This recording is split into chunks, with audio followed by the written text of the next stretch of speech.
দুনিয়ার মুসিবত, দুনিয়ার বিপদ এটা কোনো বিপদ না, সামান্য বিষয়। সবচাইতে বড় মুসিবতে মানুষ পড়বে কিয়ামতের দিন। ওই কঠিন মুসিবতের দিন দুনিয়ায় মা যত ভালোবাসুক না কেন, বাবা যত মোহাব্বত করুক না কেন, ওই কঠিন মুসিবতের দিন বাবা তার সন্তানকে চিনবে না, মা তার সন্তানকে চিনবে না। আল্লাহ তাআলা বলেন, ইয়াউমা ইয়াফিরুল মারউ মিন আখিহি ওয়া উম্মিহি ওয়া আবিহি ওয়া সাহিবাতিহি ওয়া বানিহি লিকুল্লি ইমরিইন মিনহুম ইয়াউমাইযিন শা'নুন ইউগনি। আল্লাহ তাআলা বলেন, কিয়ামতের দিন ভাই ভাইয়ের থেকে পলায়ন করবে। ওয়া উম্মিহি ওয়া আবিহি, পিতা মাতার থেকে পলায়ন করবে। ওয়া সাহিবাতিহি ওয়া বানিহি, স্ত্রী সন্তানদের থেকে পলায়ন করবে। কেউ চাইবে না কারো সাথে হাসরের ময়দানে দেখা হয়ে যাক, বরং মানুষ এমনও বলবে, আল্লাহ আপনি দুনিয়ার সবাইকে জাহান্নামে দিয়ে হলেও আমাকে মাফ করে দেন, আমাকে জান্নাত দিয়ে দেন। ওই কঠিন মুসিবতের দিন সবাই নিজের চিন্তায় বিভোর থাকবে। অথচ এই কঠিন মুসিবতের দিন আমার আপনার নবীজিও চিন্তিত থাকবে, তবে নিজের জন্য নয়। নবীজি তার উম্মতের চিন্তায় বিভোর থাকবে। নবীজি উম্মতের চিন্তায় বিভোর থাকবে। একবার দৌড়ায় চলে যাবে হাউজে কাউসারের কাছে। না জানি নবীর কোন উম্মত হাউজে কাউসারের পানি পান থেকে মাহরুম হয়ে যায়। আর একবার দৌড়ায় চলে যাবে মিজানের কাছে। না জানি কোন উম্মত ওজনের পাল্লায় ধরা পড়ে যায়। আর একবার দৌড়ায় চলে যাবেন নবী জাহান্নামের কাছে। না জানি তার কোন উম্মতকে জাহান্নামে দিয়ে দেওয়া হয়। আর একবার দৌড়ায় সুপারিশের প্রয়োজন নবীজি চলে যাবেন আল্লাহর কুদরতি কদমে সিজদায় লুটায় পড়বেন। এক কথায় নবীজি চিন্তিত পেরেশান। শুধু তাই না, সব নবী জান্নাত অভিমুখে রওনা হয়ে যাবে। নবীজি হাসরের ময়দানে থাকবেন।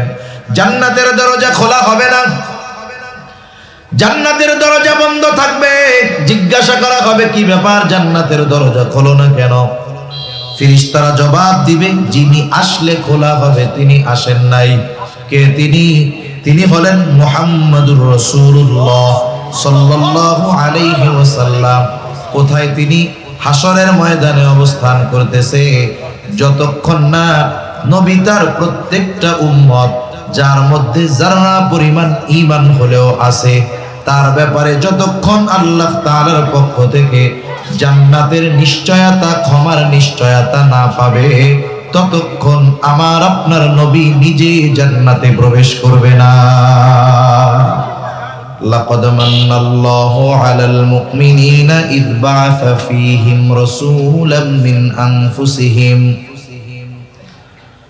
আল্লাহ রাব্বুল আলামিন বলেন, মুমিনদের উপর আল্লাহ তাআলার বিশেষ অনুগ্রহ যে তিনি তাদের মধ্য থেকে তাদের জন্য একজন রাসূল প্রেরণ করেছেন। রাসূল আকরাম সাল্লাল্লাহু আলাইহি ওয়াসাল্লাম হলেন মুমিনদের জন্য বিশেষ অনুগ্রহ। এই আয়াতের ব্যাখ্যায় ইমাম তাবারী রাহমাতুল্লাহি আলাইহি বলেন, যদিও নবী মুমিনদের জন্য আল্লাহ তাআলার পক্ষ থেকে বিশেষ অনুগ্রহ, তথাপি তিনি তো রহমাতুল লিল আলামিন। আর রহমাতুল লিল আলামিন হওয়ার কারণে গোটা দুনিয়ার সকল সৃষ্টি তিনি রহমাতুল লিল আলামিন হওয়ার উপকার ভোগ করে। সে মুমিন হোক আর কাফের হোক, মুসলিম হোক আর অমুসলিম হোক, ইসলামের বন্ধু হোক আর শত্রু হোক, প্রত্যেকটা মাখলুক এই উপকার ভোগ করে। রাসূলুল্লাহ সাল্লাল্লাহু আলাইহি ওয়াসাল্লাম জগৎবাসীর জন্য রহমত, সৃষ্টি জগৎ সমূহের জন্য রহমত হওয়ার কারণে কাফেররাও উপকার ভোগ করে।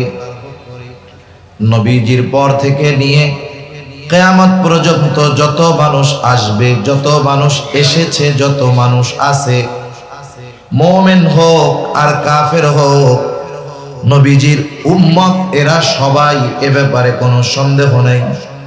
কাফেরও যদিও হয়, নবীজির উম্মত হওয়ার কারণে নবীজির আল্লাহ তাআলার কাছে দোয়া, নবীজি দোয়া করেছে, আল্লাহ আপনি আমার উম্মতের পাপের কারণে, পাপাচারের কারণে, অন্যায়ের কারণে, গুনাহের কারণে এদেরকে পূর্ববর্তী উম্মতদের মতো সমূলে নির্মূল করে দিবেন না। এই যে পাপ করার পরেও যে খাবার পাওয়া যায়, পাপ করার পরেও যে বেঁচে থাকা যায়, পাপ করার পরেও যে শাস্তি আসে না, এর অন্যতম কারণ হলো মুহাম্মাদুর রাসূলুল্লাহ সাল্লাল্লাহু আলাইহি ওয়াসাল্লাম। নবীজি মুমিনদের জন্য বিশেষ অনুগ্রহ, এই জন্য মুমিনদের প্রতি নবীজির স্পেশাল ভাবে দরদ ছিল। আবার দরদ সকল উম্মতের জন্য আছে। রাসূল আকরাম সাল্লাল্লাহু আলাইহি ওয়াসাল্লাম তার উম্মতদের জন্য দরদ ভালোবাসা কেমন ছিল?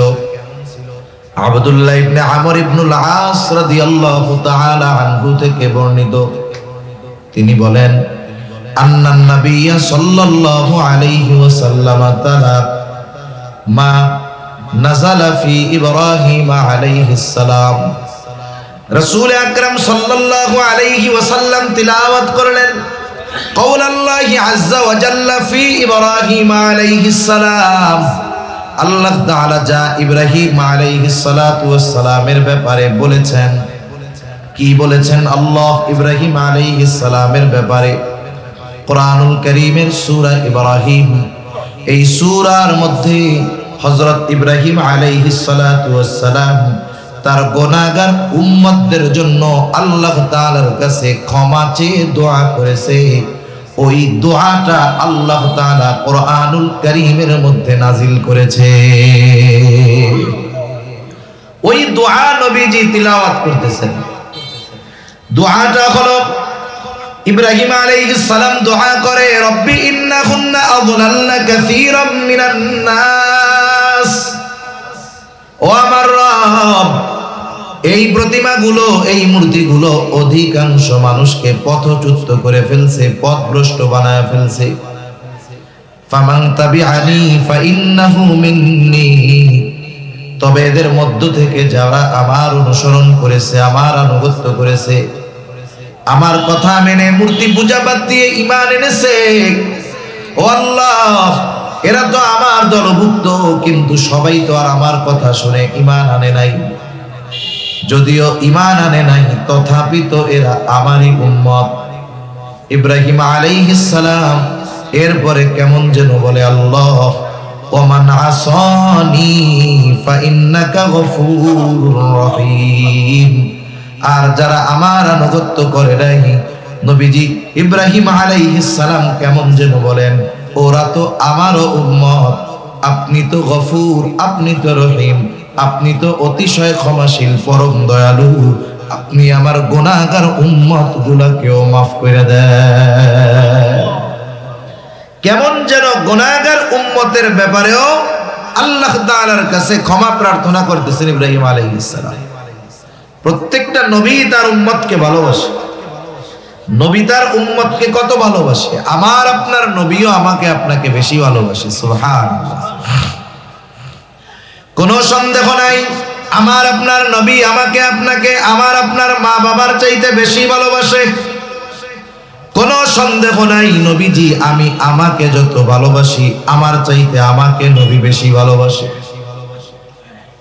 একটা মানুষ আপনাকে আমাকে ভালোবাসে, এর বাস্তবতা কখন উপলব্ধি হয় বলেন তো? একজন আপনাকে বলে আমি আপনারে জীবন দিয়া ভালোবাসি, কিন্তু আপনি মুসিবতে পড়েছেন, বিপদে পড়েছেন, সে সবার আগে দৌড়াইয়া পালাইছে। বিপদ যাওয়ার পর আবার আইসা হাজির, আইসা বলে আমি আপনারে খুব ভালোবাসি। কি বলবেন? এই সিটিংবাজি আমার সাথে আর করো না।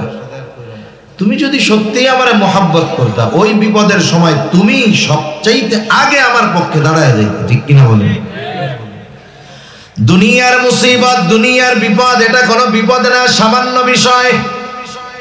সবচাইতে বড় মুসিবতে মানুষ পড়বে কিয়ামতের দিন।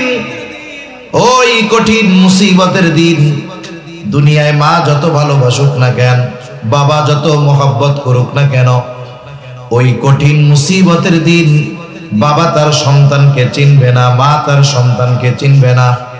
আল্লাহ তাআলা বলেন, ইয়াউমা ইয়াফিরুল মারউ মিন আখিহি ওয়া উম্মিহি ওয়া আবিহি ওয়া সাহিবাতিহি ওয়া বানিহি লিকুল্লি ইমরিইন মিনহুম ইয়াউমাইযিন শা'নুন ইউগনি। আল্লাহ তাআলা বলেন, কিয়ামতের দিন ভাই ভাইয়ের থেকে পলায়ন করবে। ওয়া উম্মিহি ওয়া আবিহি, পিতা মাতার থেকে পলায়ন করবে। ওয়া সাহিবাতিহি ওয়া বানিহি, স্ত্রী সন্তানদের থেকে পলায়ন করবে।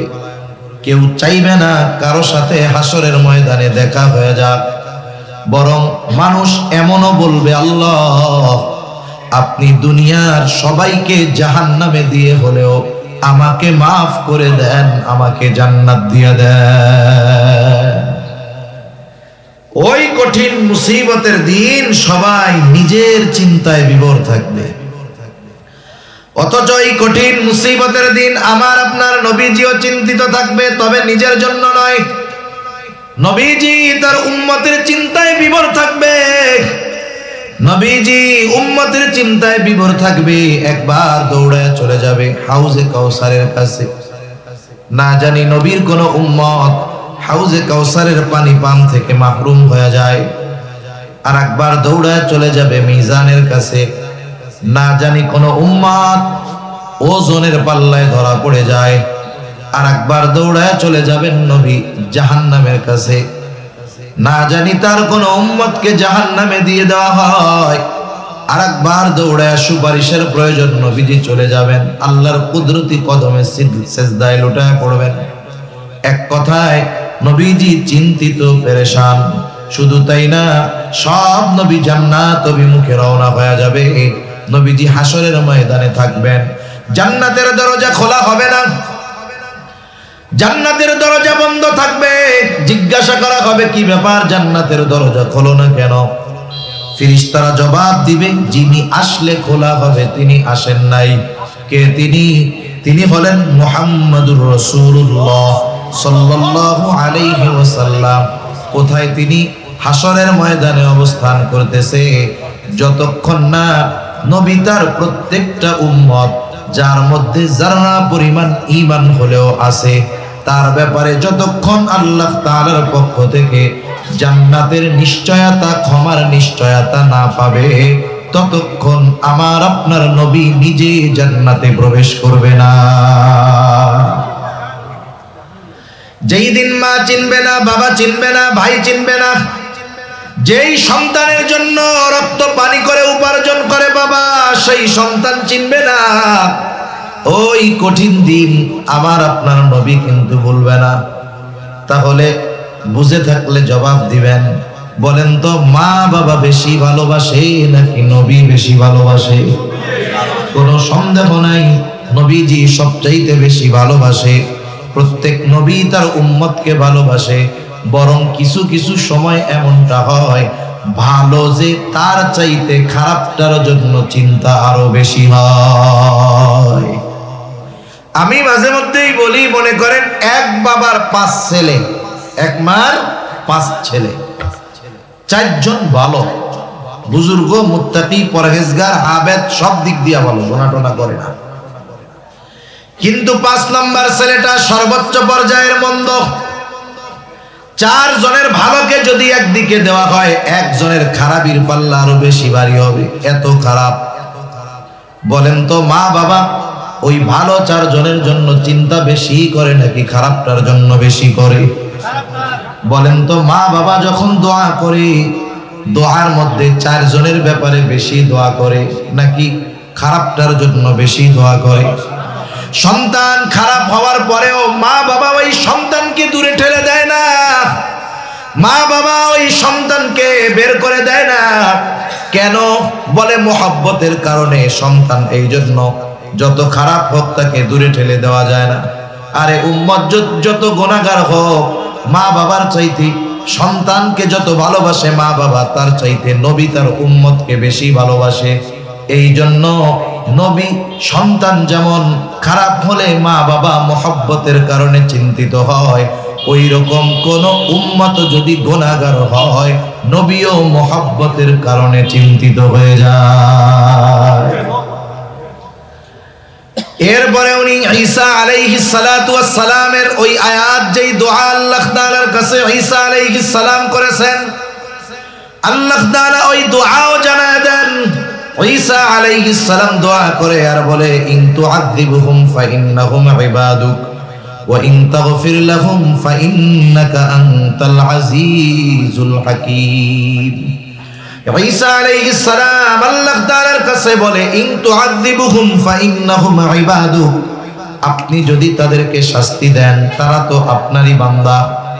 ওয়া ইন তাগফির লাহুম, আল্লাহ আপনি যদি তাদেরকে ক্ষমা করে দেন, মাফ করে দেন, তারা তো আপনারই বান্দা। এই কারণে যদি আপনি আমার গুনাহগার উম্মত, আপনার বান্দাকে যদি আপনি মাফ করে দেন, কেউ কোনো কিছু আপনাকে জিজ্ঞাসা করবে না। কেন? ফাইন্নাকা আনতাল আজিজ, আপনি হলেন মহাপরাক্রমশালী, মহাপ্রজ্ঞাময়। মূলত ঈসা আলাইহিস সালাম বলতে চায়, আল্লাহ আমার ওই গুনাহগার উম্মত আপনার বান্দাগুলোকেও আপনি মাফ করে দেন। দুই নবী দোয়া করছে তার গুনাহগার উম্মতের ব্যাপারে। আল্লাহ তাআলা নবীজিকে জানাইছেন, নবীজি ওই দুই নবীর দোয়া তিলাওয়াত করছেন। অনেক সময় কিছু বিষয় আছে আপনি আমি একটা কাজ করব কিন্তু মনে নাই, ভুলে গেছি। কথার কথা, বাসার থেকে বলছে যে ছেলেটাকে ফোন দিতে হবে, মেয়েটারে ফোন দিতে হবে, বাজারে গিয়ে মোবাইলে টাকা রিচার্জ করে দিয়ে, জরুরি বিষয়। এখন আপনি বাজারে গিয়ে চা খাইতে বসছেন, এখন ভুলে গেছেন, মনে নাই আর। একটু পরে যে কোনো কারণে উঠছেন, সামনে টাকা রিচার্জের দোকান, অথবা আরেকজন বন্ধু আপনারে বলতেছে আমি একটু ওইদিকে যাই। কেন? বলে আমার টাকা রিচার্জ করতে হবে। এখন বলেন তো, যে ভুলে গেছিল তার মনে পড়ে যায় না? হ্যাঁ রে, আমারও তো করতে হবে, বাসার থেকে 2 ঘন্টা আগে বলে দিছে, আমি ভুলে গেছিলাম। নবীজি যখন দুই নবীর দোয়া তিলাওয়াত করলেন, যা তারা উম্মতের ব্যাপারে করছে, এইবার নবীজির অন্তরে তার উম্মতের মহব্বতের ঢেউ জাগ্রত হয়ে গেছে। নবীজিও এইবার গুনাহগার উম্মতের জন্য দোয়া করে।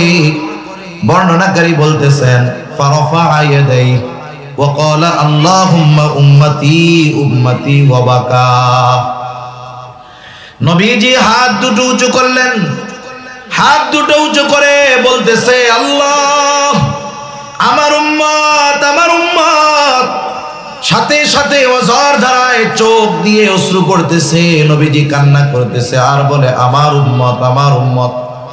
আর কিছুই নবীজি বলেন না, যদিও বাক্য বলতেছে এতটুকু আমার উম্মত, কিন্তু মূলত নবীজি কি বলতে চায়, দুনিয়ার কেউ জানুক আর না জানুক, বুঝুক আর না বুঝুক, যিনি জানেন, যিনি বোঝেন তিনি কে? আল্লাহ তাআলা সব জানেন, বুঝেন। এরপরেও আল্লাহ তাআলা তার হাবিবের জবান দিয়ে শুনতে চায় কান্নার কারণটা কি। মনে করেন বৃহস্পতিবার বিকাল বেলা মাদ্রাসার ছোট ছোট ছাত্ররা, 4 বছর 5, 6, 7 বছর বয়স, নতুন নতুন মাদ্রাসায় ভর্তি করে দিয়ে গেছে মা বাপ। এতকাল মা বাবা হাতে তুইলা, কোলে তুইলা, গালে তুইলা খাওয়াইছে। এখন বৃহস্পতিবার বিকাল বেলায় মাদ্রাসা ছুটি হয়, ও তো জানে। এখন মা বাবার জন্য কলিজার মধ্যে পড়তেছে, হুজুরের কাছে গিয়া বৈশা শুধু কান্না করতেছে। বৃহস্পতিবার আসরের পরে শুধু কান্দে, কান্না করে। এখন বলেন তো, এই ছোট বাচ্চা, মক্তবের বাচ্চাটা বৃহস্পতিবার বিকাল বেলায় যদি হুজুরের সামনে গিয়া কান্না করে, বলেন তো এই কান্নার কারণ আপনারা কি বুঝেন? কি জন্য কান্না করে বলেন তো? ছুটি চায়, বাড়িতে যাবে। আপনারা যেহেতু বুঝলেন, তাইলে হুজুরে মনে হয় হুজুরের সামনে কান্না করলে বোঝে না যে এই পোলা কেন কান্না করে, বুঝে না? বুঝে। এরপরেও কি বলে, কান্না করো কেন? ও আরো কান্নার গিয়ার বাড়ায় দেয়, বলে যতই কান্না কেটে করো কোনো লাভ নাই, কি জন্য কাঁদতেছো এটা আগে কও, এরপরে হলো সিদ্ধান্ত। এবার কাঁদতে কাঁদতে পড়া করতেছে, একটু বাড়ি যাবো, আমার কাছে যাব। হুজুর একটা হাসি দিয়া কি বলে, আচ্ছা ঠিক আছে যাও, আগামীকাল সন্ধ্যার আগে আবার চলে আসবা। এখন কান্নার কারণ ওস্তাদ বোঝার পরেও কেন ছাত্রের মুখ দিয়ে শুনতে চায়? এটা ওস্তাদ ছাত্রের একটা মহব্বতের বহিঃপ্রকাশ। আল্লাহ তাআলা সব কিছু জানার পরেও কেন তার হাবিবের মুখ দিয়ে শুনতে চায়? এটা আল্লাহ তাআলার তার হাবিবের প্রতি মহব্বতের একটা বহিঃপ্রকাশ। হাবিব আপনার যা মন চায় বলেন, কারণ আল্লাহ তাআলা তো আমার আপনার নবীজিকে এমন ভালোবাসে যে আল্লাহ তাআলা কিছু কিছু ক্ষেত্রে এমন বিধান নাজিল করেন যেটা আমার আপনার নবীকে খুশি করার জন্য। আল্লাহ তাআলা নবীজিকে খুশি করার জন্য বিধান পরিবর্তন করে দেয়। রাসূল আকরাম সাল্লাল্লাহু আলাইহি ওয়াসাল্লাম যখন মক্কা থেকে মদিনায় হিজরত করে গেছেন, মদিনায় যখন হিজরত করেছেন, মদিনা থেকে কিবলা ছিল বাইতুল মুকাদ্দাসের দিকে। নবীজি যখন মক্কায় থাকতেন, রাসূলুল্লাহ সাল্লাল্লাহু আলাইহি ওয়াসাল্লাম বাইতুল মুকাদ্দাসের দিকে ফিরে নামাজ পড়তেন। তবে ওয়াল কাবাতু বাইনা ইয়াদাই, কাবা বাইতুল মুকাদ্দাস আর তার মাঝে থাকতো, কারণ মক্কা থেকে বাইতুল মুকাদ্দাস ছিল উত্তর দিকে। নবীজি দাঁড়াইতেন সামনে কাবা, এরপরে বাইতুল মুকাদ্দাস। কিন্তু উনি যখন মদিনায় হিজরত করলেন, মদিনাও তো মক্কা থেকে উত্তর দিকে, এইবার যখন বাইতুল মুকাদ্দাসের দিকে ফিরে নামাজ পড়ে আমার আপনার নবী, কাবা পড়ে গেছে পেছন দিকে। 16 মাস নবীজি নামাজ পড়ছেন বাইতুল মুকাদ্দাসের দিকে ফিরে, কিন্তু মনের তামান্না যদি কাবা মুসলমানদের জন্য কিবলা হইতো ভালো হইতো। সব সময় মনের তামান্না এটা। নবীজি নামাজে দাঁড়ায় গেলেন, নামাজের মধ্যে নবী বারবার আকাশের দিকে তাকায়। আল্লাহ তাআলা বলেন, ক্বাদ নারা তাকাল্লুবা ওয়াজহিকা ফিস সামা ফালানুওয়াল্লিয়ান্নাকা কিবলাতান তারদাহা। আপনি কেন বারবার আকাশের দিকে তাকান? আল্লাহ তাআলা তো জানে, আল্লাহ তাআলা তো দেখে, আপনি কেন তাকান তাও জানে। আল্লাহ তাআলা বলেন, ফালানুওয়াল্লিয়ান্নাকা কিবলাতান, অবশ্যই অবশ্যই আপনার জন্য আমি কিবলাকে পরিবর্তন করে দিব। তারদাহা, আপনার খুশির জন্য আমি আপনার কিবলাকে পরিবর্তন করে দিব। আল্লাহ তাআলা নবীজির সন্তুষ্টির জন্য, নবীজিকে খুশি করার জন্য নবীজির চাওয়া অনুযায়ী কিবলা পরিবর্তন করে দিয়েছেন। কত মহব্বত, ভালোবাসা। জিবরাইল আলাইহিস সালাতু ওয়াস সালাম কে আল্লাহ তাআলা বলে, জিবরাইল যাও, আমার মুহাম্মদ কেন কান্না করে, কান্নার কারণ জিজ্ঞাসা করো। জিবরাইল আলাইহিস সালাতু ওয়াস সালাম হাজির, এসে বলে, আপনি কেন কান্না করেন? যদিও আপনার কান্নার কারণ আল্লাহ তাআলা জানে, এরপরেও তিনি জানতে চান। এইবার জিবরাইল আলাইহিস সালাতু ওয়াস সালামের কাছে প্রাণ খুলে নবী সব কথা বললেন, উম্মতের ব্যাপারে সব কথা বললেন। এইবার জিবরাইল আলাইহিস সালাম আল্লাহ তাআলার কাছে গিয়ে সব কথা খুলে বলল। আল্লাহ তাআলা জানায় দিলেন, জিবরাইল যাও, আমার মুহাম্মদকে গিয়ে জানায় দাও, আমি অচিরেই তাকে তার উম্মতের ব্যাপারে সন্তুষ্ট করব, তাকে অসন্তুষ্ট করব না। নবীজি দুনিয়ায় থাকতেই উম্মতের ক্ষমার ব্যাপারে চিন্তিত ছিলেন, পেরেশান ছিলেন। শুধু তাই না, উম্মতের ব্যাপারে নবীজির ফিকির কেমন ছিল, চিন্তা কেমন ছিল। নবীজি যখন প্রথম দিকে গোপনে দাওয়াত দিলেন 3 বছর গোপনে দাওয়াত দেওয়ার পর আল্লাহ তাআলা নির্দেশ দিলেন, ওয়ানজির আশীরাতাকাল আকরাবিন। এখন আর গোপনে হবে না, আপনার আত্মীয় স্বজন আশেপাশের যারা আছে এদেরকে প্রকাশ্যে দাওয়াত দেন। নবীজি দাওয়াত দিবেন, গুরুত্বপূর্ণ এক বিষয়। এটা তো দুনিয়ার সবচাইতে মোস্ট ইম্পর্টেন্ট একটা বিষয় যেটা মানুষকে জানাতে হবে। এমনটা ছিল না যে আমরা যেমন বছরে একদিন দাওয়াত দিছেন, 2 ঘন্টা 3 ঘন্টার জন্য আসলাম, 1 ঘন্টা কিছু দিনই কথাবার্তা বললাম, চলে গেলাম। নবীজি কি এইরকম দাওয়াত দিছে মক্কাবাসীর? না, নবীজিও মক্কাবাসীকে হাড়ে হাড়ে চিনে, মক্কাবাসীও নবীজিকে পরিপূর্ণভাবে চিনে। একটা মানুষকে চেনা জানার জন্য, একটা মানুষের অভ্যন্তরীণ এবং বাহিরের ভেতরের সব বিষয় জানার জন্য 1-2 ঘন্টা সময় যথেষ্ট না। আপনি যখন একটা মানুষের সাথে বছরের পর বছর থাকবেন, আপনি হয়তো দেখতেছেন যে মাথায় টুপি, মুখে দাড়ি, গায়ে লম্বা জুব্বা, বাবা পাগড়ি, বড় বুজুর্গ আল্লাহওয়ালা। এই আল্লাহওয়ালা আসলে যে আল্লাহওয়ালা কিনা এটা বুঝতে পারবেন 1 বছর তার সাথে থাকলে। মানুষের সামনে খুব মিষ্টি কথা আমরা বলতেছি, আমলের কথা বলতেছি, কিন্তু আমার আমলের অরিজিনাল হালত কি এটা তো বুঝবেন আমার সাথে 6 মাস থাকলে, ঠিক কিনা বলেন? এই বিষয়গুলো নবীজিও তাদের ব্যাপারে জানে, তারাও নবীজির ব্যাপারে জানে। নবীজির প্রতি তাদের কত অগাধ আস্থা বিশ্বাস ছিল। নবীজি যখন এই পরিচিত মানুষগুলোর মধ্যে, পরিচিত পরিবেশে, পরিচিত স্থানে দাওয়াত দিবেন, নবীজি এবার আবু কুবাইস পাহাড়, এজন্য কোন কোন বর্ণনায় আসছে উনি সাফা পাহাড়ে উঠলেন, কোন কোন বর্ণনায় আবু কুবাইস পাহাড়ে উঠলেন। মূলত সাফা পাহাড়টা আবু কুবাইস পাহাড়েরই একটা অংশ। এবার উনি সাফা পাহাড়ে ওইটা মক্কাবাসীরে ডাক দিলেন। এমনিই ওই পাহাড়ের এক মর্যাদা ছিল। ওই পাহাড়ের উপরে যদি কোনো অপরিচিত ব্যক্তি, যাকে মক্কার কেউ চিনে না, ওই রকম অপরিচিত একজন ব্যক্তিও যদি ওই পাহাড়ে দাঁড়িয়ে মক্কাবাসীর কাছে সাহায্য চাইতো, ওই পাহাড়ের এমন আজমাত ব্যক্তিকে তা দেখতো না, কিন্তু ওই পাহাড়ে যে বসতো, উঠতো, যাকে ডাক দিত, ওই লোকটা অপরিচিত হলেও সকল মানুষ তাকে সাহায্য করার জন্য ছুটে আসতো। ওই পাহাড়ের একটা মর্যাদা ছিল। কথায় তো কথা আসে, এই যে চেয়ার দেখছেন, এই চেয়ারের একটা মর্যাদা আছে জানেন?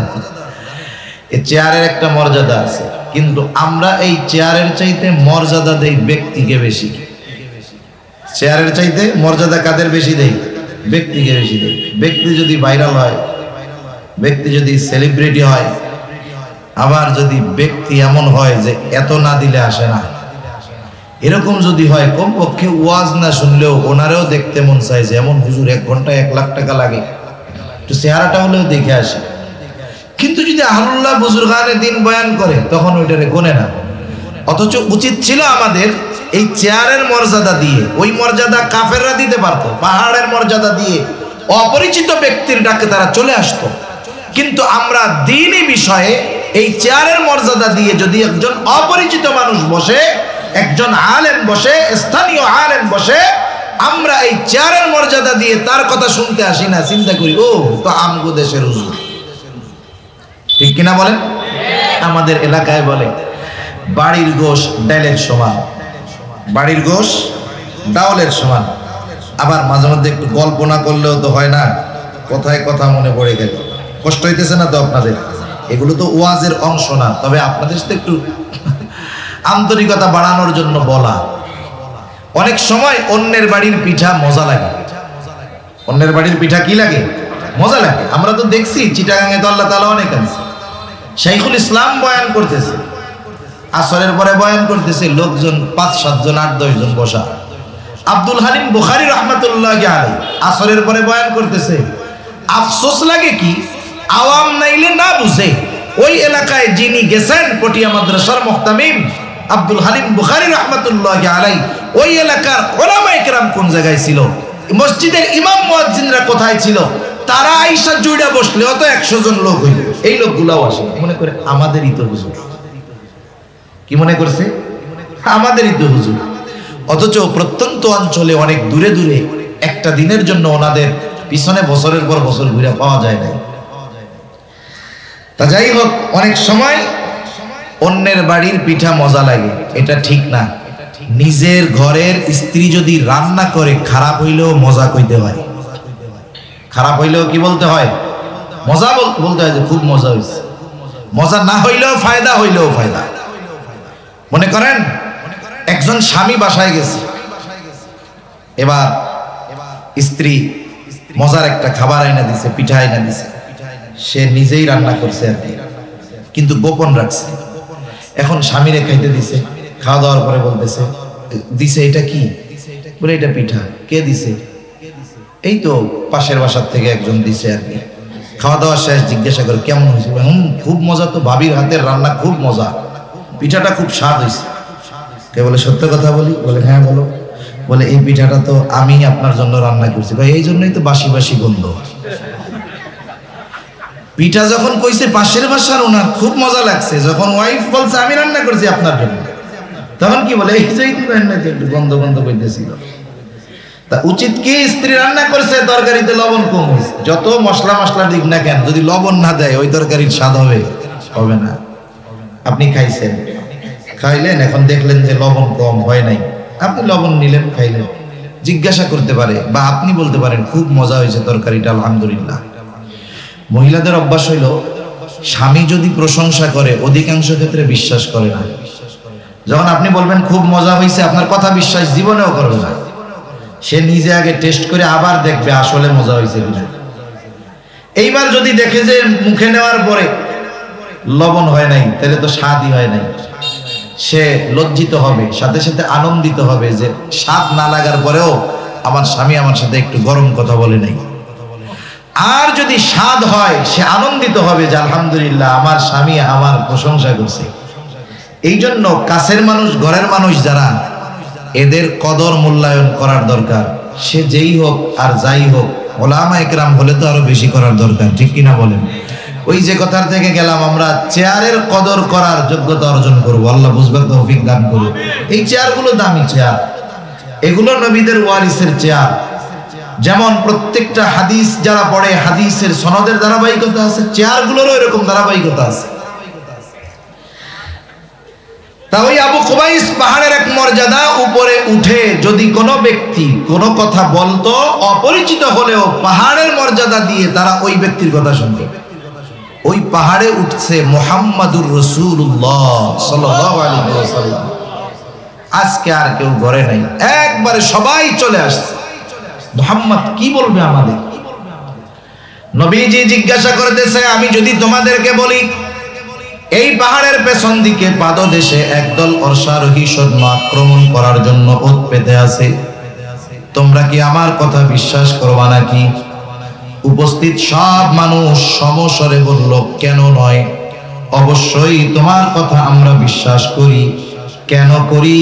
এই কারণটাও মক্কাবাসী বলেছে, হাদিসের মধ্যে আসছে, বিশ্বাস করি কারণ মুহাম্মদ ইতিপূর্বে তোমাকে কখনো আমরা মিথ্যাবাদী পাই না। নবীজির সত্যবাদিতার সাক্ষী মক্কার কাফেররা দিয়েছে। ওই নবীজি যখন চিরন্তন সত্য কথাগুলো তাদের সামনে তুলে ধরছে, কাফেররা এবার নবীজির এই কথাকে প্রত্যাখ্যান করছে। একটা জিনিস, দূরের একজন যদি আমার কোনো কথা অস্বীকার করে সাময়িক কষ্ট লাগতে পারে, কিন্তু আমার ঘরের, আমার চেনা জানা যাদের সাথে যুগের পর যুগ অতিবাহিত হয়েছে, এই ধরনের মানুষ যদি আমার কোনো সত্য কথা অস্বীকার করে, বলেন কষ্ট লাগবে কি লাগবে না? অবশ্যই লাগবে। নবীজির কষ্ট পেয়েছেন, আহারে এই মানুষগুলোর সাথে আমার শৈশব, কৈশোর, যৌবন অতিবাহিত হয়েছে, অথচ এরা আমার এই সত্য কথাটাকে বিশ্বাস করতেছে না। নবীজি চিন্তিত হয়ে গেলেন, কষ্টে চিন্তায় খানা দানা বন্ধ হয়ে গেল। নবীজি পেরেশান, খানা দানা বন্ধ, অসুস্থ হয়ে গেছেন। অসুস্থতার মাত্রা এতটা বেশি ছিল, আল্লাহ রাব্বুল আলামিন আয়াত নাজিল করে বলেন, লাআল্লাকা বাখিউন নাফসাকা আল্লা ইয়াকুনু মুমিনিন। আল্লাহ রাব্বুল আলামিন বলেন, হাবিব, এরা ঈমান না আনার কারণে আপনি নিজেকে নিজে নিঃশেষ করে দিচ্ছেন, মৃত্যু মুখে ঠেলে দিচ্ছেন। তাহলে উম্মত ঈমান না আনার কারণে নবী কত চিন্তিত হতেন, কত পেরেশানি হতেন, আল্লাহ তাআলার এই কালাম দ্বারা এটা বোঝা যায়। শুধু তাই না, মুহাব্বতের মানুষের ব্যাপারেই তো চিন্তিত বেশি থাকে, যদিও সে মন্দ হয়। নবীজি উপমা দিতেন এইভাবে, তোমাদের মধ্যে আর আমার মধ্যে উপমা হলো ওই ব্যক্তির ন্যায় যে আগুন প্রজ্বলিত করেছে, আগুন জ্বালিয়েছে। এখন তো চতুর্দিকে প্রত্যন্ত অঞ্চলগুলোতেও ইলেকট্রিসিটি আছে। এক সময় কারেন্ট ছিল না, বিশেষ করে ফসলের সময়, ধানের সময় যদি কেউ আগুন জ্বালাইতো, কেউ যদি একটু আগুন প্রজ্বলিত করতো, চতুর্দিক থেকে পোকামাকড় এসে লাফায়া লাফায়া আগুনের মধ্যে পড়ে আত্মহুতি দিত। আগুন যিনি জ্বালিয়েছেন তিনি যদি হাত দিয়ে সরায়ও দিতেন, কাজ হইতো না, আরো জোর করে এসে আগুনের মধ্যে পড়তো। নবীজি বলেন, তোমাদের আর আমার মধ্যে উপমা হলো ওই ব্যক্তির ন্যায় যে আগুন প্রজ্বলিত করলো, চতুর্দিক থেকে পোকামাকড় এসে আগুনের মধ্যে পড়তে থাকলো, সে ঠেকায় পারে না। আমিও তোমাদেরকে জাহান্নামের দিক থেকে কোমর ধরে ধরে টেনে আনি, আর তোমরা শক্তি প্রয়োগ করে আমার থেকে ছুটে যাও। উম্মতের প্রতি কত দরদ থাকলে, কত মায়া থাকলে উম্মতের ব্যাপারে নবীজি এমন উপমা দিতে পারেন। শুধু তাই না, ওই উম্মতের ব্যাপারে নবীজির এত মায়া, এত মহব্বত, ভালোবাসা যে ওই উম্মতের দ্বারা আঘাতপ্রাপ্ত হওয়ার পরেও নবীজি কখনো ওই উম্মতের জন্য বদদোয়া করেন নাই। যখন মক্কার মানুষ নবীজির কথাগুলো মানে না, নবী চলে গেলেন তায়েফ, যেখানে তার শৈশবের কিছু সময় অতিবাহিত হয়েছে।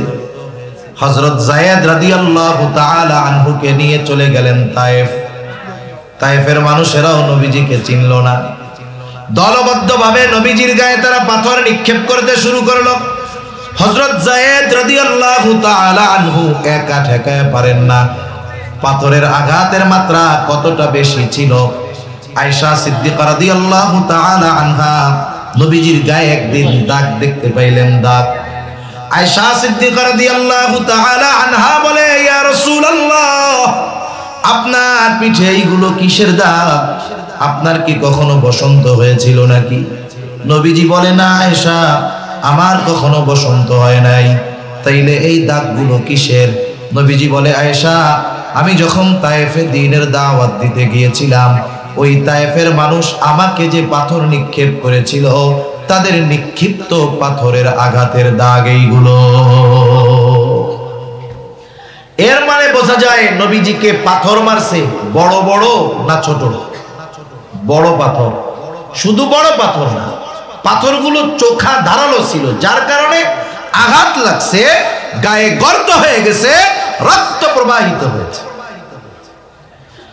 নবীজির গা দিয়ে এই ধারালো পাথরের আঘাতে এত পরিমাণ রক্ত পড়েছে, পুরা গা জামা রক্তাক্ত হয়ে গেছে, রক্তে ভিজে গেছে। গা বেয়ে বেয়ে রক্ত পড়ে জুতার মধ্যে ঢুকে গেছে, রক্ত শুকায়া পা জুতার সাথে আটকে গেছে। স্বাভাবিক আমরা যারা রক্ত দান করেছি, 100 গ্রাম, 150 গ্রাম, 200 গ্রাম রক্ত নেওয়ার পরে অনেকে 2 ঘন্টা উঠতে পারে না। নবীজির গা রক্ত প্রবাহিত হয়েছে, নবীজি পড়ে যাইতেন, আবার উঠতেন, দাঁড়াইতেন, দাঁড়ায় বলতেন, বলো লা ইলাহা ইল্লাল্লাহ তুফলিহু। ও তায়েফবাসী, বলো লা ইলাহা ইল্লাল্লাহ তুফলিহু, সফল কাম হয়ে যাইবা, সফল হয়ে যাইবা। এইভাবে দিনভর দাওয়াত দিলেন নবী। রক্তাক্ত দেহ, প্রচুর পরিমাণ রক্ত প্রবাহিত হয়েছে, বের হয়েছে। দুর্বল নবী বিকাল বেলায় একটা আঙ্গুর বাগানের পাশে গিয়ে একটু বিশ্রাম নিচ্ছেন, আরাম করতেছেন। দুর্বল দেহ, জিবরাইল আলাইহিস সালাতু ওয়াস সালাম হাজির, এসে বলে, ইয়া রাসূলুল্লাহ, এই কওম আপনার সাথে কেমন আচরণ করেছে আল্লাহ তাআলা সব দেখছে। আজকে আমি একা আসি নাই, আমার সাথে আরেকজনকে পাঠানো হয়েছে, যেই ফেরেশতা ইতিপূর্বে কখনো আপনার নিকটে আসে নাই। নবীজি বলেন, ওই ফেরেশতা আমার কাছে আসলো, আমাকে সালাম দিল।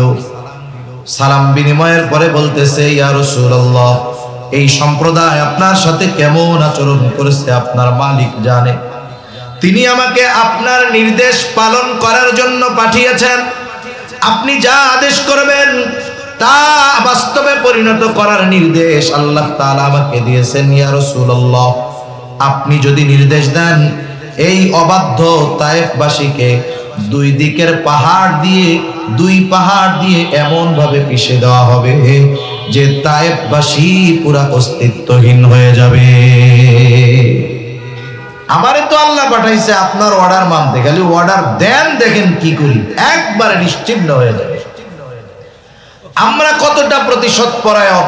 20 বছর আগে যদি কারোর সাথে কোনো দ্বন্দ্ব থাকে, কেউ যদি আমাকে একটা কথা বলে থাকে, কেউ যদি আমাকে আঘাত করে থাকে, 20 বছর পরে যদি আমি কোনো পাওয়ার পাই, ক্ষমতা পাই, আমি চিন্তা করি যেই আঙ্গুল দিয়ে 20 বছর আগে আমার দিকে ধমক তুলছে, ওই আঙ্গুলই আমি ভেঙে ফেলি।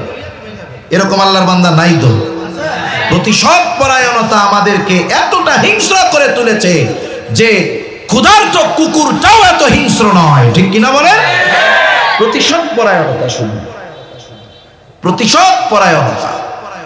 ক্ষুধার্ত হিংস্র কুকুরের চাইতেও হিংস্র বানায় ফেলছে কিছু মানুষকে।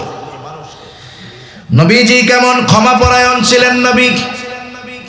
ফেরেশতা যখন বলতেছে বলেন দুই দিকের পাহাড় দিয়ে এদেরকে পিষে দেই, নবীজি আরাম করতেছিলেন, এবার একটু উঠে বসলেন। আমার আপনার নবী এমনটা বলেন নাই, হালকা একটু দিয়া সাইজ করে দেন যাতে ভয় সঞ্চয় হয় অন্তরের মধ্যে। বরং নবীজি তখন বলতেছেন বাল আরজু আইয়াখরুজাল্লাহু মিন আসলাবিহিম মান ইয়াবুদুল্লাহ ওয়াহদাহু ওয়া লা ইউশরিকু বিহি শাইআ। কেমন যেন নবীজি বলতেছেন, আপনি তো বলতেছেন অর্ডার দেন দুই পাহাড় দিয়ে এদেরকে পিষে নিশ্চিহ্ন করে দেই, কিন্তু আমি তো এই মানুষগুলোর ব্যাপারে আল্লাহ তাআলার কাছে এই ব্যাপারে আশাবাদী যে আল্লাহ তাআলা এদের মধ্য থেকে এমন এক প্রজন্ম বের করবে, এমন এক কওম বের করবে, এমন এক সম্প্রদায় বের করবে যারা এক আল্লাহর ইবাদত করবে, তার সাথে কারো শরীক করবে না। আপনি বলতেছেন, আপনি নির্দেশ দেন এদের নিশ্চিহ্ন করে দেই, আর রাহমাতুল লিল আলামিন বলতেছে আরে এরা ঈমান না আনছে তাতে কি হইছে, আমি তো আল্লাহ তাআলার কাছে আশা করি এদের মধ্য থেকেই আল্লাহ তাআলা এমন মানুষ বের করবে যারা এক আল্লাহর ইবাদত করবে। সুবহানাল্লাহ। অবাধ্য এই উম্মতের প্রতিও নবীজির কত ভালোবাসা, নবীজির উম্মতের প্রতি দরদ মায়া কত, লম্বা সময় আরো হাদিস বলা যাবে। তবে কিছু কিছু বিষয় আছে, যত বয়ান করা হোক, যত মানুষ সাক্ষ্য দিক, অনেক বিষয় আছে আমরা জানি না শুনি না, কিন্তু একজনের কথায় বিশ্বাস কইরা নেই, হয় কি হয় না? আপনারা তো চট্টগ্রামের মানুষ, অনেক আগের থেকে আপনারা বিভিন্ন দেশে ব্যবসা করেন, কারণ চট্টগ্রাম এটা হলো ব্যবসার রাজধানী। বিদেশে গেলে দেখা যায় চিটাগাঙের দোকান, আর কই হায় রে মক্কা শরীফ আশেপাশে জিজ্ঞাসা করলে কই কই সাতকানিয়া। মানে চট্টগ্রামের যত ব্যবসায়ী আছে, ওর চট্টগ্রামের ব্যবসায়ী আরবে বেশি, আর মিনিমাম মনে হয় 50 থেকে 60% হবে এইসব সাতকানিয়া। দোকানে কাজ করে বাঙালি, বাড়ি কই সাতকানিয়া। কি অবস্থা! আল্লাহ তাআলা বরকত দিক আরো, বলি আমিন। আবার চিটাঙে প্রবাদও আছে, সাতকানিয়ার লোক ছাড়া ব্যবসা যাক আপ হয় না। টেরি বাজার যান, ওই জায়গায় যান, সব দোকানে সাতকানিয়ার লোক, সব দোকানে সাতকানিয়ার লোক। আল্লাহ তাআলা ব্যবসার এক যোগ্যতা এই সাতকানিয়ার মানুষে দিছে। আপনারা তো খুশি হন নাই? খুশি না? তাই খুশি হইলে কি কইবেন? আলহামদুলিল্লাহ কোন আলহামদুলিল্লাহ। তা এই সাতকানিয়া মানুষ, সাতকানিয়ার মানুষরা সহ আগেও তো যখন মোবাইল ছিল না, টেলিফোন ছিল না, দেখার কোনো সুযোগ ছিল না, চিঠির জামানা ছিল, ওই সময়ে অনেক মানুষ প্রবাসে যাইতো। দেখা যাবে বিবাহ করছে, 3 মাস বাড়ি থাকছে, বিদেশে চলে গেছে। যখন বাড়ি ছিল ওই সময় আল্লাহ তাআলা তার স্ত্রীর গর্ভে একটা সন্তান আল্লাহ তাআলা দিছে।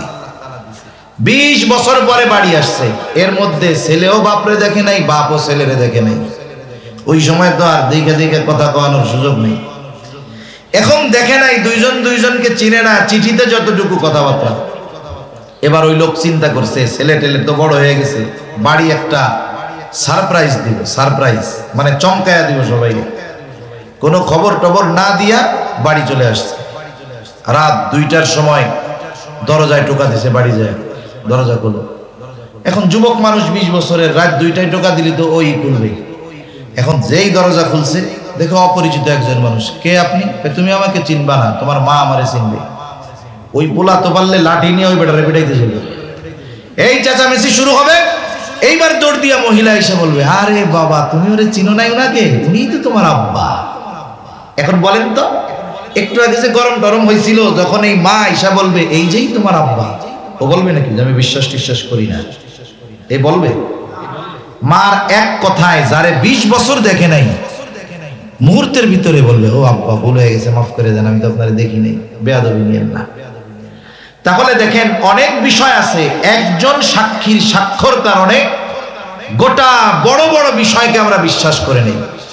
নবীজি যে আমাদের ভালোবাসেন কোনো সন্দেহ আছে? এই যে ভালোবাসে এ ব্যাপারে স্বয়ং সাক্ষী দিচ্ছেন কে বলেন তো?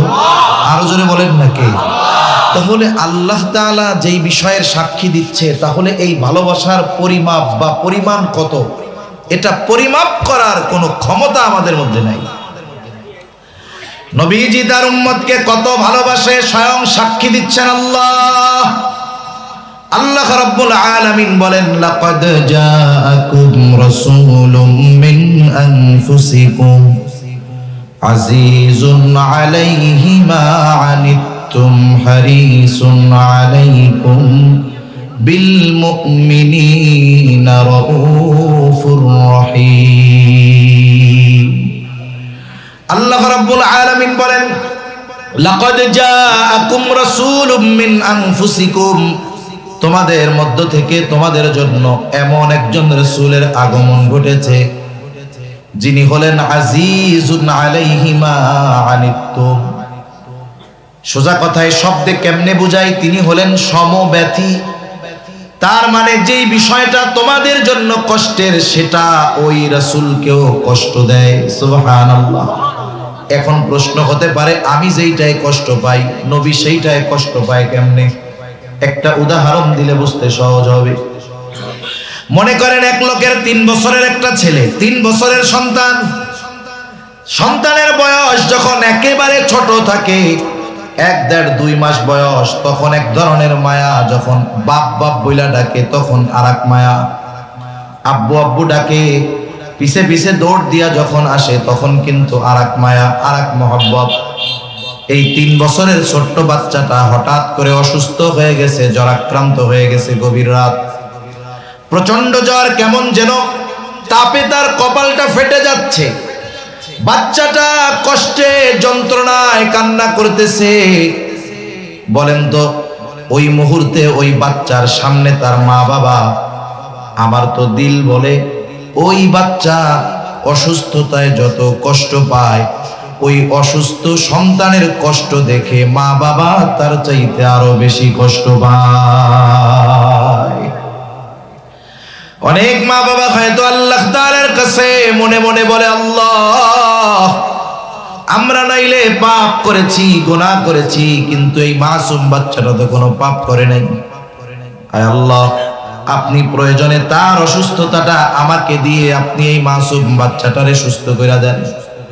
দেখেন তো সন্তানের কষ্ট অনুভব করে মা বাবা কেন?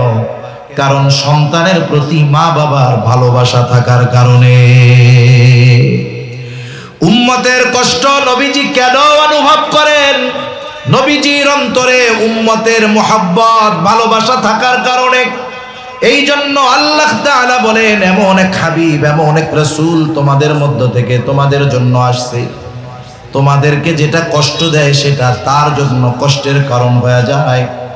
এই জন্য সাহাবায়ে কেরাম যখন নবীজির কাছে কোনো কষ্টের কথা বলতেন, নবীজির এক্সপ্রেশন অবস্থাটা এমন হইতো, ওই সাহাবীর পূর্ণ কষ্টটা কেমন যেন নবী নিজেও অনুভব করতেছে।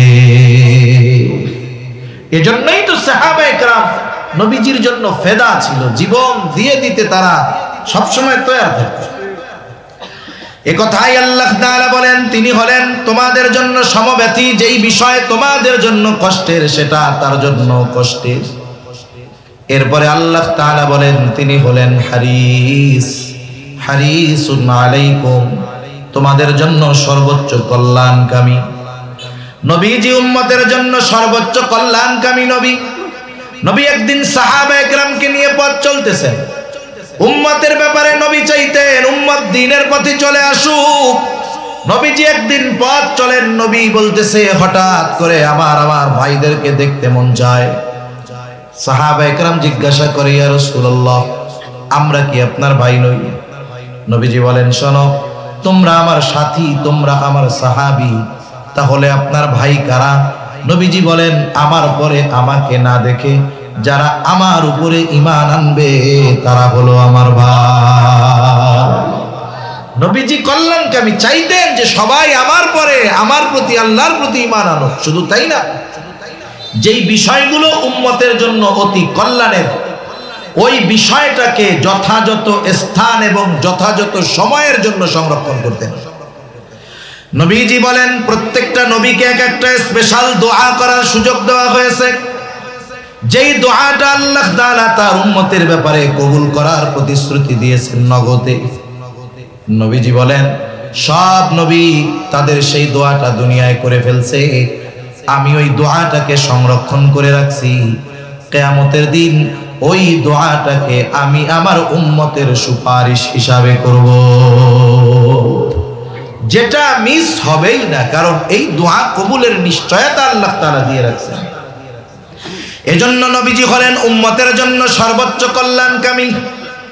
এরপরে আল্লাহ তাআলা স্পেশাল ভাবে মুমিনদের জন্য নবী কেমন, আল্লাহ তাআলা বলেন বিল মুমিনিনা রাউফুর রহিম। মুমিনদের জন্য নবী হলেন রাউফ, নবী হলেন রহিম। আপনারা জেনে থাকবেন আল্লাহ তাআলার কিছু গুণবাচক নাম আছে, এই নামগুলোর মধ্যে অন্যতম দুইটা নাম হলো রাউফুর রহিম। আল্লাহ রাউফুর রহিম, আল্লাহ তাআলা রাউফুর রহিম। অথচ এই দুইটা শব্দ নবীজি উম্মতের প্রতি কেমন সদয় দয়ালু। আল্লাহ তাআলা বলেন অতিশয় সদয় অতিশয় দয়ালু। এই গুণটা কার বলেন তো, একটু জোরে বলেন কার? আল্লাহ তাআলা। নবীজি মুমিনদের প্রতি কেমন সদয় আর মুমিনদের জন্য কেমন রহম দিল, এ কথা আমাদের বোঝানোর জন্য আল্লাহ তাআলা এমন দুইটা শব্দ নবীজির শানে ব্যবহার করছেন যা দুনিয়ার কোন মাখলুকের সাথে সম্পৃক্ত করা বৈধ নয়। নিজের সাথের শব্দ। কেউ যদি বলে অমুক পীর সাহেব রাউফুর রহিম, শিরক হবে। কি হবে বলেন? শিরক হবে। অথচ নবীজি তার উম্মতের প্রতি কেমন সদয় কেমন রহম দিন, এটা বোঝানোর জন্য আল্লাহ তাআলা নিজে তার নবীকে বলতেছে। কি বলতেছে? বিল মুমিনিনা রাউফুর রহিম। এই নবী হলেন মুমিনদের জন্য অতি সদয় পরম দয়ালু। তাহলে উম্মতের প্রতি নবীজি কেমন সদয় কেমন রহম দিল, আল্লাহ তাআলার এই কথার দ্বারা স্পষ্টভাবে বোঝা যায়। এখন স্বাভাবিক যৌক্তিকতা, স্বাভাবিক জ্ঞান কি বলে, স্বাভাবিক সেন্স কি বলে, যেই ব্যক্তি আমাকে আমার জন্য সর্বোচ্চ ত্যাগ স্বীকার করবে, আমাকে সর্বোচ্চ ভালোবাসবে, আমিও তার জন্য জীবন দিয়ে তাকে ভালোবাসবো, এটা বলে হলো স্বাভাবিক নলেজ, এটাই বলে। এখন বলেন তো, যেহেতু নবী আমাদের সর্বোচ্চ ভালোবাসে, তার ভালোবাসার পরিধি উম্মতের ব্যাপারে এত বেশি, ওই ভালোবাসার ব্যাপারে স্বয়ং সাক্ষ্য দিয়েছেন আল্লাহ। যেই নবী এত আমাদের ভালোবাসে, বলেন তো সেই নবীর প্রতি আমাদের সর্বোচ্চ ভালোবাসা থাকার দরকার আছে না নাই? সর্বোচ্চ পরিমাণ ভালোবাসা নবীজির প্রতি আমাদের থাকতে হবে। নবীর প্রতি উম্মতের ভালোবাসা, উম্মতের প্রতি নবীর ভালোবাসা, আর নবীর প্রতি উম্মতের ভালোবাসা, এটা হলো ঈমান সম্পৃক্ত বিষয়। আমরা যে নবীকে ভালোবাসবো এটা সম্পর্কের কারণে না, স্বার্থের কারণে না, এ ভালোবাসা ঈমানের সাথে জড়িত, ঈমানের সাথে। সেজন্য এই ভালোবাসাটা হতে হবে সর্বোচ্চ। এই জন্য নবীর প্রতি যার ভালোবাসা যত বাড়ে, তার ঈমানের পাওয়ার তত বাড়ে। নবীর প্রতি ভালোবাসা যার যত কমে, ঈমানের পাওয়ার তার তত কমে। দুনিয়ার ভালোবাসা, স্বার্থের ভালোবাসা, সম্পর্কের ভালোবাসা, এটা কারণে আপ ডাউন হয়, কিন্তু নবীর ভালোবাসা কখনো ডাউন হওয়ার সুযোগ নেই, শুধু আপ হইতে হবে, বাড়তে হবে। বাবার সাথে সন্তানের ভালোবাসা সম্পর্কের ভালোবাসা, মায়ের সাথে মেয়ের ভালোবাসা সম্পর্কের ভালোবাসা, স্বামীর সাথে স্ত্রীর ভালোবাসা সম্পর্কের ভালোবাসা, ছেলের সাথে মেয়ের ভালোবাসা এটা সম্পর্কের ভালোবাসা, ছেলের সাথে মায়ের ভালোবাসা সম্পর্কের ভালোবাসা। এই ভালোবাসা ঈমানের কারণে এক সময় শত্রুতাতেও পরিণত হতে পারে। যেই বাপরে ভালোবাসবে আল্লাহর জন্য, ওই বাপের সাথে দুশ্মনী হবেও আল্লাহর জন্য। কিন্তু নবীর সাথে বিরোধিতার তো কোনো সুযোগ নাই, ওখানে তো শুধু ভালোবাসা বাড়তেই হবে, ঠিক কিনা বলেন? সাহাবায়ে কেরাম দেখায় গেছে বাবার, মার, সন্তানের এসবের ভালোবাসার চাইতে নবীর ভালোবাসাকে তারা কত ঊর্ধ্বে রাখছে, সাহাবায়ে কেরাম দেখায় গেছে।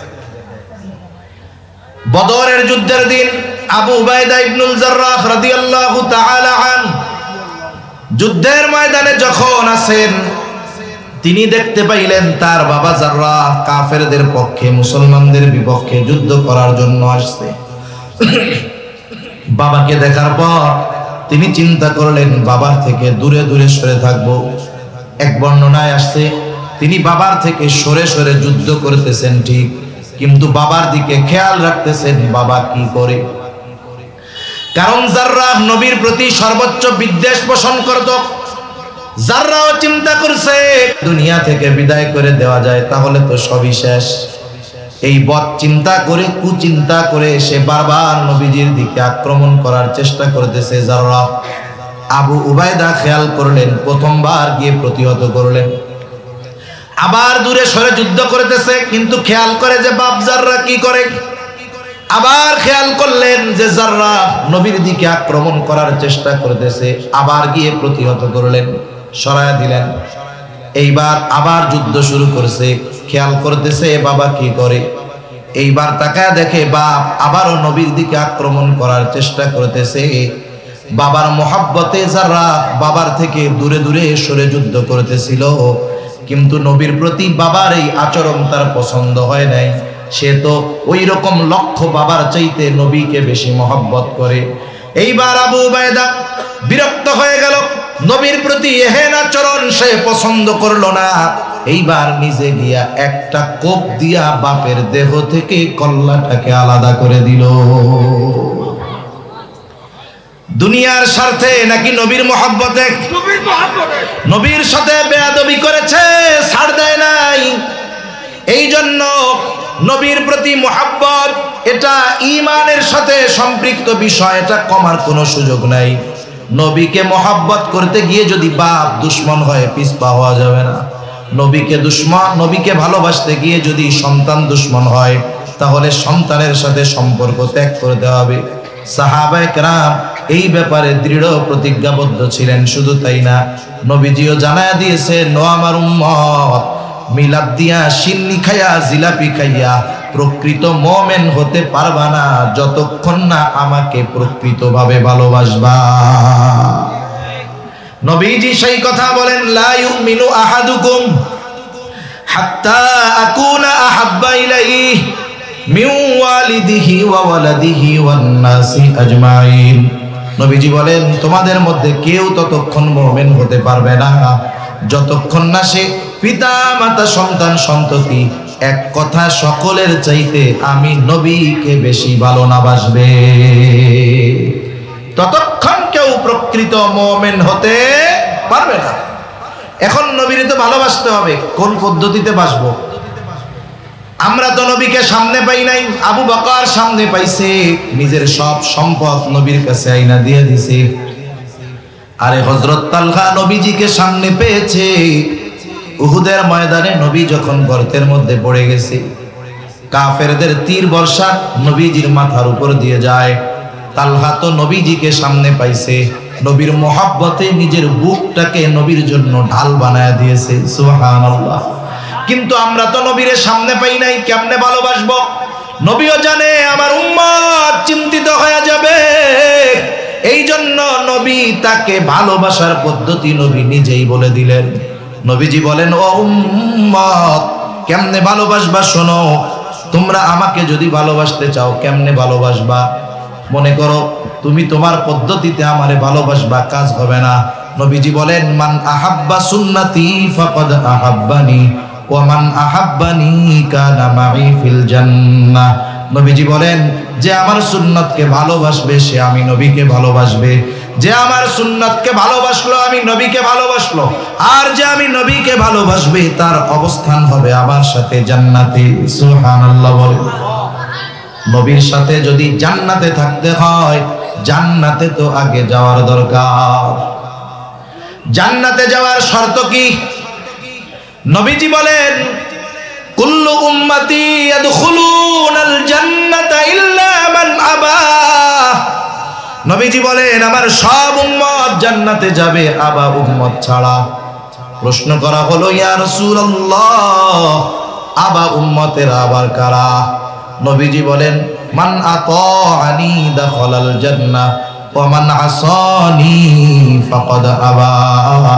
যারা আমার আনুগত্য করবে তারা জান্নাতে প্রবেশ করবে, আর যারা আমার আনুগত্য করবে না তারা আবা উম্মত, তারা জাহান্নামে প্রবেশ করবে। এই দুই হাদিসকে যদি মিলানো হয় কি ফলাফল বের হয়?